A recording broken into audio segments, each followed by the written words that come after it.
아침 공기가 아직 차가운 시간이에요. 박성만은 식탁 앞에 앉아 계셨습니다. 오래된 나무 식탁은 군데군데 달아 있었고 그 위에 가지런히 놓인 서류들이 눈에 먼저 들어왔어요.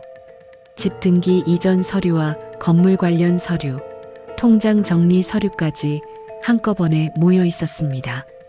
그는 안경을 고쳤으며 종이 한 장 한 장을 천천히 넘깁니다.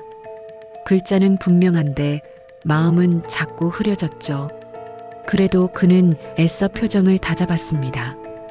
오늘은 가족을 위해 결단을 내리는 날이라고 스스로에게 말했거든요. 아들은 식탁 맞은편에 앉아 있었습니다.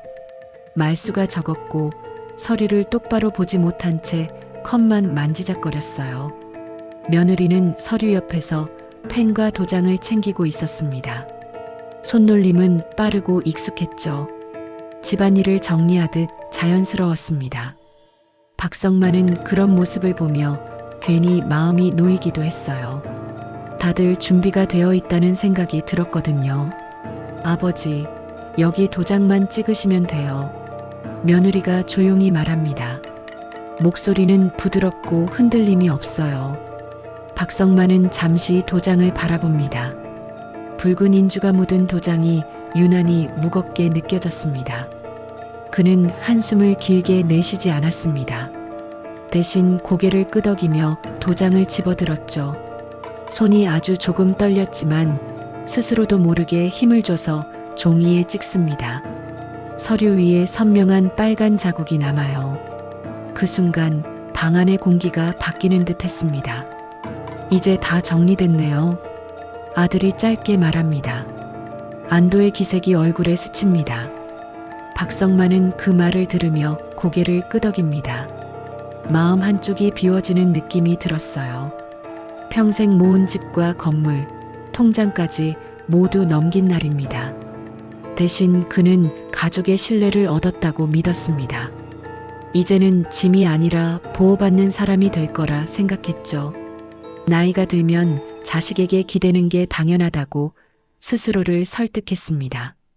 며느리는 서류를 한데 모아 파일에 넣습니다. 종이를 정리하는 소리가 유난히 크게 들려요. 그녀는 자리에서 일어나 서류를 가방에 넣습니다. 그 모습이 너무도 자연스러워서 이 일이 얼마나 오래 준비된 것인지 알 수 없었습니다. 박성만은 그저 조용히 바라볼 뿐이에요. 식사가 시작됩니다. 밥그릇에서 김이 오르고 반찬 접시가 오갑니다. 평소와 다를 것 없는 풍경이죠. 박성만은 젓가락을 들고 천천히 밥을 뜹니다. 맛은 잘 느껴지지 않았지만 억지로 삼킵니다. 오늘은 괜히 배가 부른 날이었어요. 그는 속으로 생각합니다. 이제는 나도 한 발 물러나도 되겠다고요. 더는 돈 걱정도 관리 걱정도 하지 않아도 된다고요. 아들과 며느리가 있으니 괜찮을 거라고 믿었습니다. 이 집에서의 역할은 끝났고 남은 건 편안한 노후뿐이라고 생각했죠. 하지만 그날 그는 몰랐습니다. 이 도장이 그의 자리를 함께 찍어내고 있다는 사실을요. 저녁 시간이 조금 지난 때였어요. 집안은 조용했고 텔레비전 소리만 희미하게 흘러나오고 있었습니다. 박성만은 방 안에서 누워있다가 목이 말라 천천히 일어났습니다. 나이가 들수록 밤에 물을 찾는 일이 잦아졌죠. 그는 불을 켜지 않은 채 복도로 나왔습니다. 이 집 구조는 오래 살아 익숙했기에 굳이 불이 필요 없었습니다. 거실을 지나 부엌 쪽으로 가려던 순간이었어요. 안쪽 작은 방에서 낮은 목소리가 새어나왔습니다. 문은 완전히 닫혀 있지 않았습니다. 박성만은 무심코 발걸음을 늦춥니다. 원래라면 그냥 지나쳤을 말소리였지만 그날은 이상하게 귀에 걸렸습니다. 그는 문 앞에서 멈춰 섰습니다. 방 안에는 아들과 며느리가 나란히 앉아 있었습니다. 조명은 어둡고 휴대전화 불빛만 얼굴을 비추고 있었어요. 며느리가 먼저 말을 꺼냅니다. 지금은 말 안 해도 되잖아. 어차피 순서라는 게 있는 거고요. 그 말투는 낮고 차분했습니다. 마치 이미 결론이 난 이야기를 정리하듯 말이죠. 아들은 잠시 아무 말이 없었습니다. 화면만 내려다보고 있었어요. 그 침묵이 길게 느껴졌습니다. 박성만은 문 앞에서 숨을 고릅니다. 괜히 자신이 듣고 있다는 걸 들킬까 봐서요. 하지만 발은 떨어지지 않았습니다. 며느리는 다시 말을 이었습니다. 집도 정리됐고 건물도 넘어왔잖아요. 그럼 다음은 생각해 봐야죠. 말끝은 가볍지만 내용은 무겁게 가라앉았습니다. 아들은 그제야 고개를 끄덕입니다. 아직은 좀 더 두고 보자. 목소리는 작고 확신이 없었습니다. 그 순간 박성만의 가슴이 내려앉습니다. 말들이 조각처럼 이어지기 시작했어요. 요양원, 시기, 준비라는 단어들이 그의 머릿속에서 서로 엉킵니다. 그는 더 이상 듣고 싶지 않았지만 귀는 멋대로 열려 있었습니다. 자신이 없는 자리에서 자신의 미래가 정리되고 있다는 느낌이 들었죠. 그는 손에 쥔 컵이 없다는 걸 그제야 깨닫습니다. 물을 마시러 나왔다는 목적도 잊어버렸습니다. 발끝이 차갑게 식어갔어요. 오래 서 있었지만 몸은 움직이지 않았습니다. 심장은 조용히 그러나 빠르게 뛰고 있었습니다. 방 안에서는 다시 휴대전화 화면을 넘기는 소리만 들렸습니다.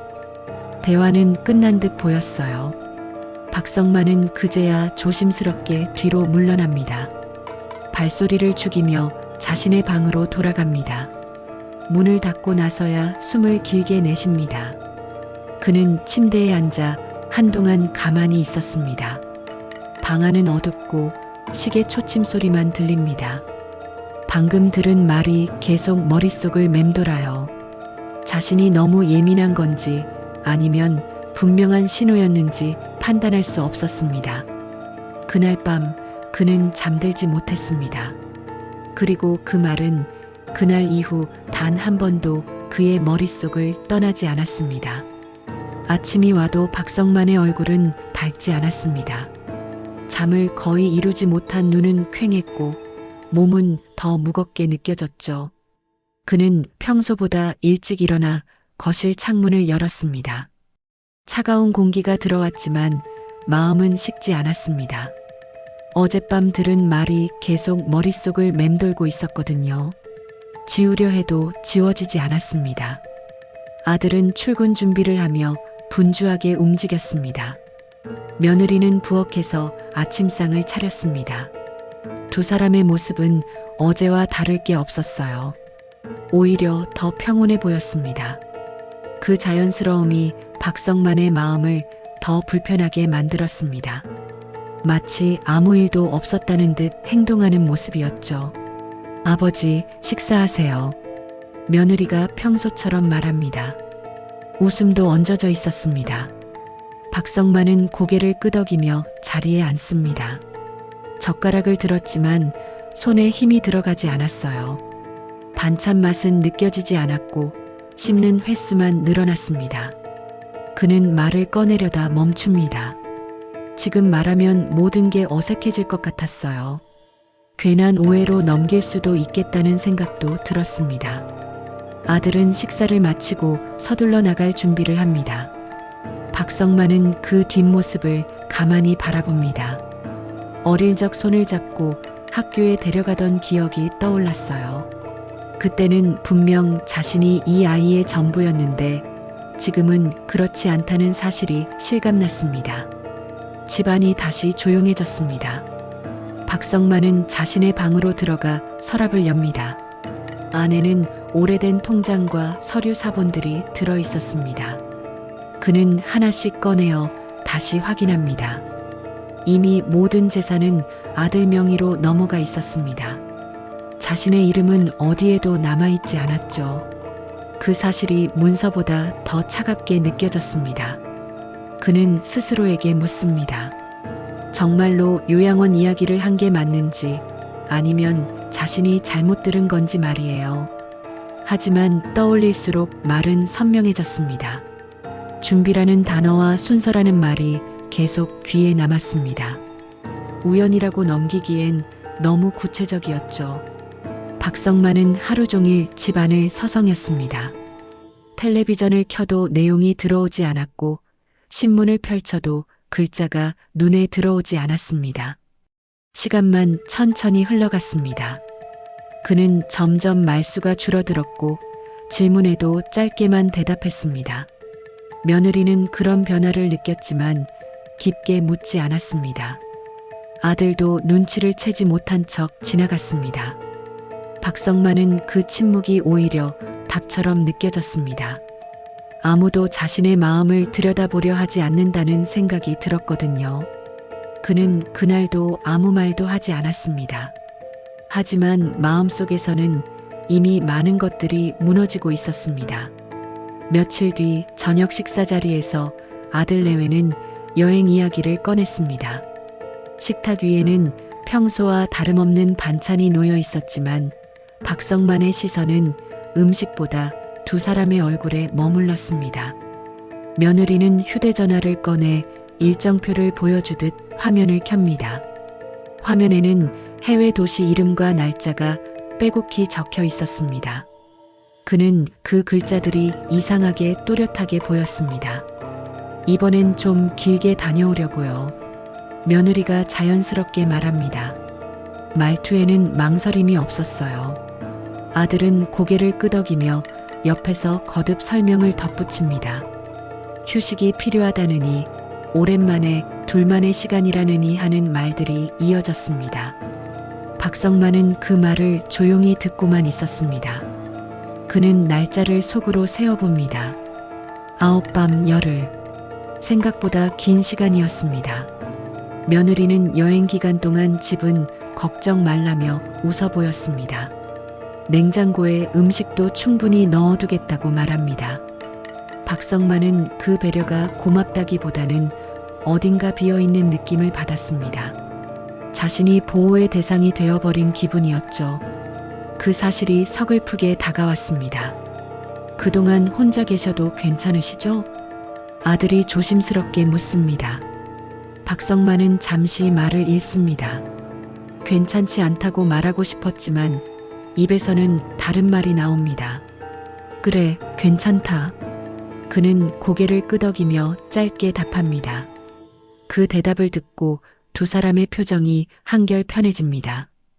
그 모습이 박성만의 마음을 더 무겁게 눌렀습니다. 자신이 괜찮다고 말해줘야만 이 집의 균형이 유지된다는 생각이 들었거든요. 그는 다시 한번 자신의 자리를 확인합니다.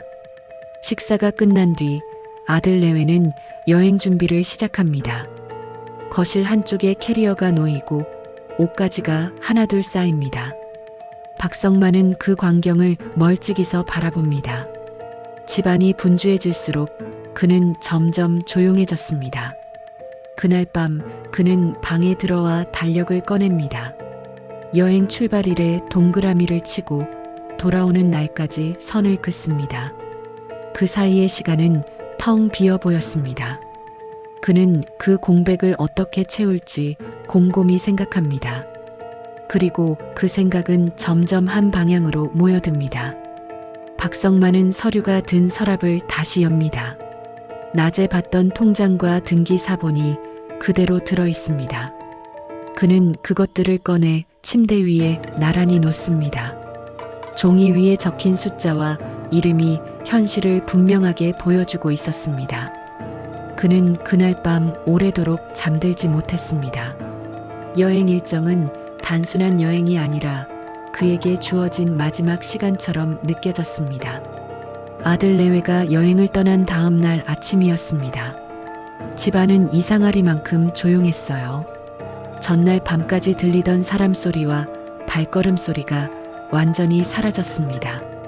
박성만은 거실 한가운데 서서 한동안 움직이지 않았습니다. 이 집에서 혼자 서 있는 감각이 낯설게 느껴졌죠. 그는 벽시계를 올려다보며 시간을 확인합니다. 이제는 망설일 이유가 없다고 생각했습니다. 그는 외투를 챙겨 입고 집을 나섰습니다. 첫 번째로 향한 곳은 가까운 부동산이었습니다. 미리 연락해 두었던 중개인은 그를 보고 바로 자리에 앉도록 안내합니다. 박성만은 준비해온 서류 봉투를 테이블 위에 올려놓습니다. 손놀림에는 주저함이 없었습니다. 이미 마음속에서는 여러 번 이 장면을 지나왔기 때문입니다. 급하게 진행하셔도 괜찮으시겠어요? 중개인이 확인하듯 묻습니다. 박성만은 짧게 고개를 끄덕입니다. 오늘 안에 정리하고 싶습니다. 말은 짧았지만 분명했습니다. 계약은 생각보다 빠르게 진행되었습니다. 집과 건물은 이미 가치가 분명했고 조건도 나쁘지 않았습니다. 서류가 오갈 때마다 그의 이름이 아닌 다른 이름이 적혀 있다는 사실이 눈에 들어옵니다. 하지만 그는 그 부분을 오래 바라보지 않았습니다. 이미 마음을 떼어낸 상태였거든요. 은행으로 이동한 뒤 매각 대금은 하나의 계좌로 정리됩니다. 숫자가 찍힌 화면을 보며 그는 잠시 멈춥니다. 평생 일에 모은 돈이 한 줄로 정리되는 순간이었죠. 하지만 기쁨은 없었습니다. 그저 끝났다는 느낌만 남았습니다. 집으로 돌아온 박성만은 곧바로 정리를 시작합니다. 옷장 문을 열고 불필요한 옷을 꺼냅니다.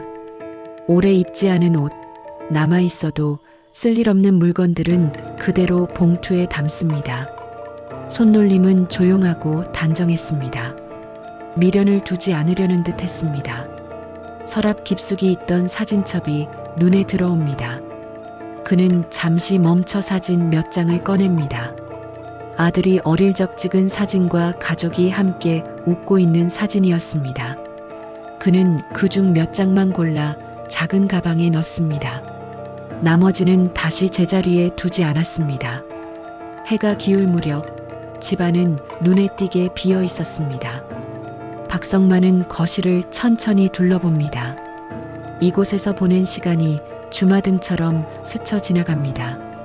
하지만 그는 한숨을 쉬지 않았습니다. 감정을 정리하는 데에도 시간이 필요하다는 걸 알고 있었죠. 그날 그는 아무에게도 연락하지 않았습니다. 그리고 집은 그날부터 더 이상 그의 집이 아니었습니다. 아침 햇살이 커튼 사이로 희미하게 들어옵니다. 박성만은 알람 없이도 이른 시간에 눈을 떴습니다. 잠자리는 낯설지 않았지만 더 이상 이 집에서 깰 이유는 없다는 생각이 먼저 들었어요. 그는 천천히 몸을 일으켜 방 안을 둘러봅니다. 벽과 천장은 그대로인데 공간은 이미 다른 곳처럼 느껴졌습니다. 그는 책상 위에 놓인 휴대전화를 집어듭니다. 오래 사용한 기기였습니다.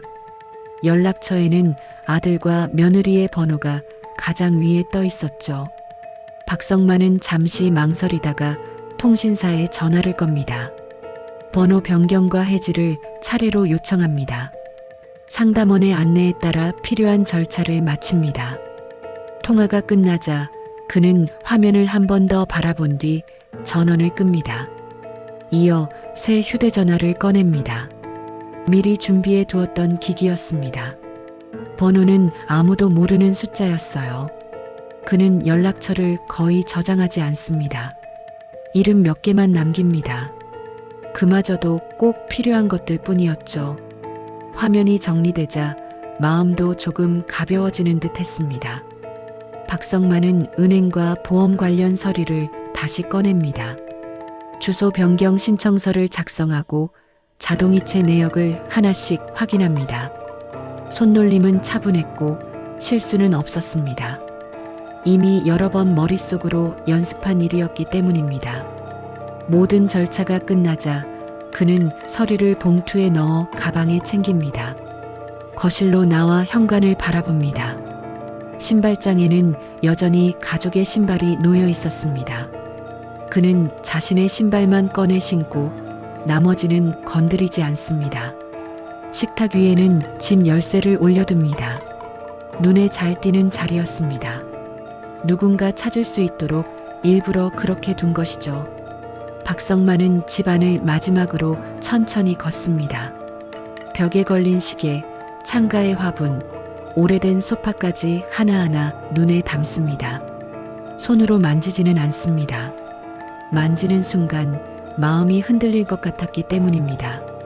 그는 시선을 떼지 않은 채 발걸음만 옮깁니다. 현관문 앞에서 그는 잠시 멈춥니다. 문손잡이를 잡은 손에 힘이 들어갑니다. 하지만 뒤돌아보지는 않습니다. 이미 결정은 끝났다고 스스로에게 말합니다. 문을 열고 나서며 불을 끕니다. 집안은 조용히 어둠 속으로 잠깁니다. 문이 닫히는 소리가 짧게 울립니다. 그날 박성만은 자신의 흔적을 남기지 않기로 했습니다. 공항으로 가는 길은 생각보다 한산했습니다. 박성만은 창밖으로 스쳐 지나가는 풍경을 묵묵히 바라보고 계셨습니다. 익숙한 거리와 건물들이 하나둘 멀어졌지만 아쉬움은 크지 않았습니다. 이미 마음은 그곳에 남아있지 않았기 때문입니다. 차 안은 조용했고 라디오 소리만 낮게 흐르고 있었습니다. 공항에 도착하자 사람들의 움직임이 눈에 들어옵니다. 여행 가방을 끄는 사람들, 서둘러 뛰는 사람들, 누군가를 배웅하는 모습들이 섞여 있었습니다. 박성만은 그들 사이를 천천히 걸어갑니다. 손에는 작은 가방 하나뿐이었습니다. 무겁지 않았지만 그 안에 담긴 시간은 결코 가볍지 않았습니다. 항공권을 확인하고 수속을 밟습니다. 직원은 친절했고 절차는 순조로웠습니다. 그의 이름이 불릴 때 그는 잠시 멈칫합니다. 그 이름이 더 이상 누군가의 보호자도 가장도 아닌 것처럼 느껴졌기 때문입니다. 하지만 그는 아무 말도 하지 않고 고개를 끄덕입니다. 출국 심사를 마친 뒤 대기석에 앉습니다. 주변에는 들뜬 표정들이 많았습니다. 박성만은 그들과 달리 조용히 앉아 가방을 무릎 위에 올려둡니다. 손이 가방 속으로 들어갑니다. 그 안에서 낡은 사진 몇 장이 나옵니다. 가족이 함께 찍힌 사진이었습니다. 사진 속 그는 웃고 있었습니다. 아들은 어렸고 며느리는 아직 이 집에 없던 시절이었죠. 그 시절의 자신은 지금보다 훨씬 단단해 보였습니다. 그는 사진을 오래 바라보지 않습니다. 대신 조심스럽게 접어 다시 가방에 넣습니다. 지나간 시간에 오래 머물지 않으려는 듯 했어요. 탑승 안내 방송이 울립니다.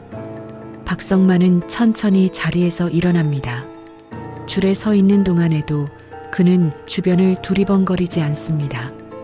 누군가가 자신을 찾고 있을 거라는 기대도 하지 않습니다. 이미 연락은 끊은 상태였으니까요. 비행기 안으로 들어서자 좁은 통로와 좌석이 이어집니다. 그는 지정된 자리에 앉아 안전벨트를 맵니다. 창가 자리였습니다. 창밖으로 활주로가 보입니다. 비행기가 움직이기 시작하자 그의 어깨가 아주 조금 내려앉습니다. 긴장이 풀리는 듯 했습니다.